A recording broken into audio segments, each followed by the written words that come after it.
Ya akhirnya karena dedikasi yang Barjo kepada negara, mereka pakailah rumah Cikini 82. Tentu dengan si Gini yang Putri Subarjo, kantor itu akhirnya jadi. Tugas berat yang dikerjakan Pak Barjo, kewajibannya adalah mengumumkan bahwa tanah air Indonesia sudah terbentuk, sudah berdaulat. Sebagai Kementerian Luar Negeri, beliau harus mengumumkan itu kepada negara-negara lain. Belum ada kedutaan lain di Indonesia. Jadi bagaimana dia mengumumkan itu?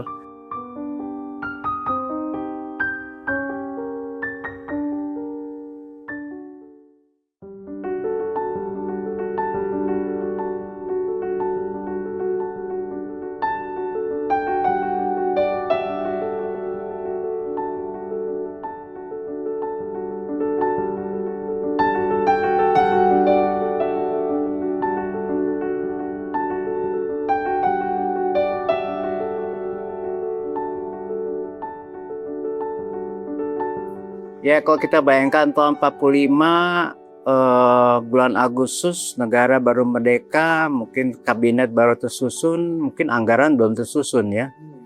Jadi negara tidak punya anggaran untuk membangun instansi pemerintahan, kementerian. Ya akhirnya karena dedikasi yang Barjo kepada negara, mereka pakailah rumah Cikini 82. Tentu dengan si Gini yang Putri Subarjo, kantor itu akhirnya jadi. Tugas berat yang dikerjakan Pak Barjo, kewajibannya adalah mengumumkan bahwa tanah air Indonesia sudah terbentuk, sudah berdaulat. Sebagai Kementerian Luar Negeri, beliau harus mengumumkan itu kepada negara-negara lain. Belum ada kedutaan lain di Indonesia. Jadi bagaimana dia mengumumkan itu? Jadi beliau punya teman-teman waktu di sekolah lain di Eropa, jaringan-jaringan dari India, dari Timur Tengah, dan Eropa sendiri gitu kan. Inggris juga dia punya kenalan ya. Mereka diserati lah untuk kemerdekaan itu. Belanda tapi belum mengakuin kan. Nah dengan berdirinya Kemenlu perlu staf-staf untuk membantu Pak Barjo.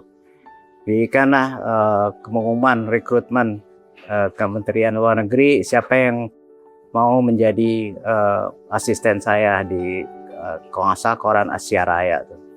Jadi ada 10 staf ya yang ikut semua dan semua diterima. Tadi Ibu cerita ada 3 staf, tapi yang lainnya saya juga lupa. Dari Pak Hadi Tayeb, Ibu Herawati Dia, Ibu Yo Paramita yang masih saudara juga, keponakan dari Pak Mas George Subarjo, mereka ikut jadi asistennya Pak Barjo.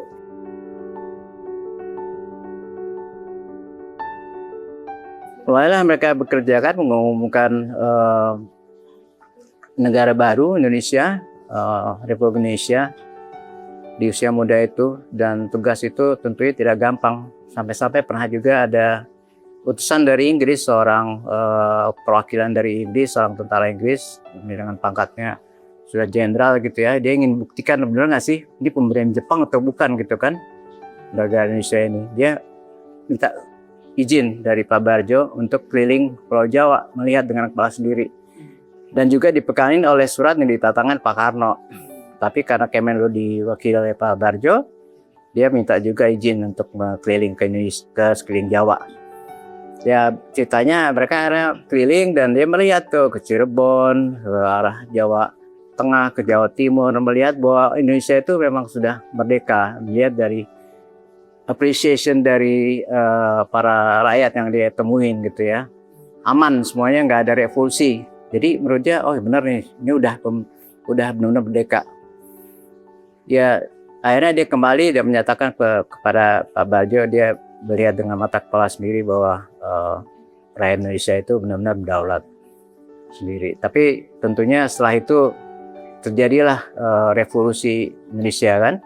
Belanda ingin balik lagi untuk mengambil apa yang mereka pikir adalah tanah air mereka juga. Ya akhirnya Kemenlu itu gak lama, hanya sampai bulan November, dan politik berubah. Kementerian Kabinet Pak Soekarno dibubarkan dan kementerian baru di bawah Perdana Menteri Pak Syahril dibentuk kembali. Pak Barjo tetap nasionalisme dengan Pak Yamin, dengan Pak Mada Malik waktu itu, dan Pak Malaka, semua akhirnya harus dikesampingkan ya, karena untuk jalannya mulus diplomasi dengan Belanda.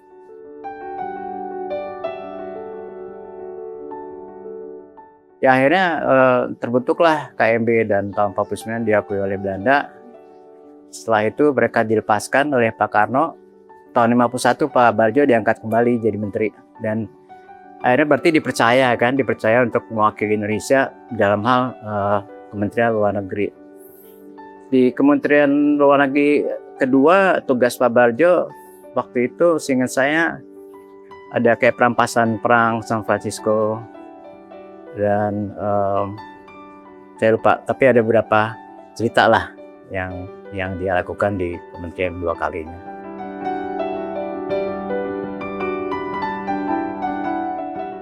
Ya, saya pikir mungkin Pak Barjo akan mewariskan nilai-nilai para diplomat untuk membangun kepercayaan.